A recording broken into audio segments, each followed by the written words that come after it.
村，距離從化太平鎮大約只係15分鐘嘅車程。喺入村途中，發現到一個喺外省較為罕見嘅古墟市集。雖然當年嘅商鋪全部關門大吉，變晒民居，但係呢一度嘅設計就令人想到古人嘅智慧，原來係咁體貼入微嘅。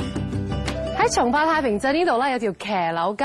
騎樓街呢樣嘢咧，係喺嶺南地區先見到嘅，喺北方係絕少有嘅。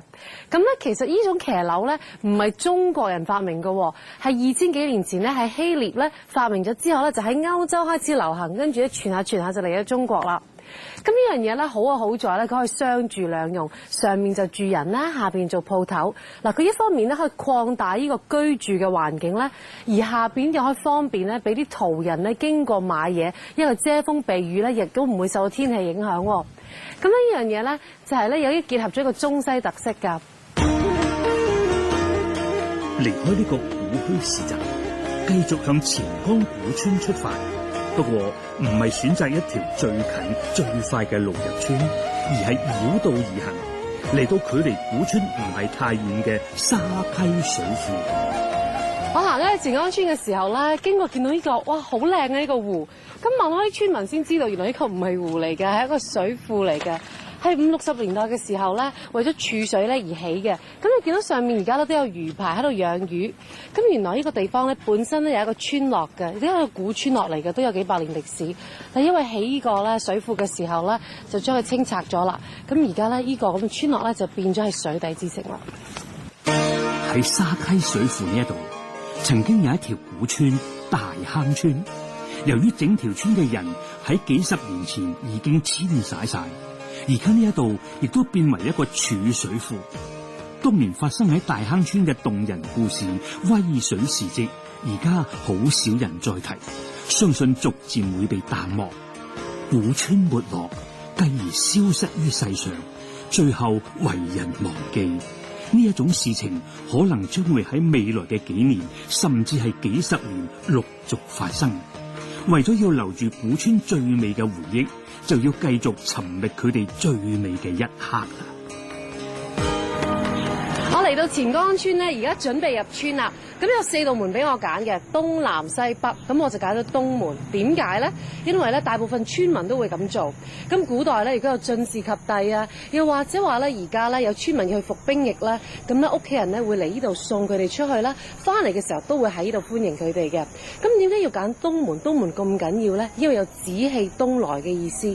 嗱，你睇下咧上邊咧有個葫蘆㗎。通常啲人淨係留意到佢有1個，但係其實佢總共有3個嘅。嗱，俾我 𥄫 到咧，就係佢依度咧，仲有個葫蘆嘅，就好似咧一個葫蘆咧切開咗，咁咧就喺兩邊夾住。咁你覺得啊，好好奇喎，點解唔擺麒麟啊，或者係其他嘅即係珍禽異獸，會擺葫蘆咧？因為咧葫蘆咧有呢個收納嘅意思啊。因為咧東邊咧我哋就係講紫氣東來啊嘛，佢希望可以吸留住呢啲咁嘅好嘅氣場啦。古村嘅設計通常係經過牌坊，然後入村嘅門樓之後呢，先至正式入村，最後就翻屋企。其實現代大型屋苑嘅設計呢，亦都係採用呢一種方法，經過幾重關口就可以有效杜絕陌生，減低被偷竊搶掠風險嘅作用嘅。過咗靈秀坊咧，我哋跟住入到嚟啟賢門啦。咁啟賢門點解會叫啟賢門咧？因為佢有東方啟明、福子綿延咁解。古人改名咧，真係好有心機嘅。咁入到嚟咧，佢咧而家咧就而家雖然見唔到啦，但係佢本身係點嘅樣嘅咧？就呢度咧有2條樓梯咁樣行上去，上面好似個樓閣，好似一層樓咁樣嘅。咁咧出邊有啲窿咧，咁你可以好似喺度咧做瞭望塔望下出邊，同樣都有警衛作用嘅，即係一個古代版嘅警衛亭。爸爸，Hello。前江古村距離而家有800幾年歷史，佔地5萬幾平方米，即係接近2個九龍寨城公園咁大。現時村內有900幾座房屋，村民主要呢係姓陸，但係大部分呢已經無人居住啦。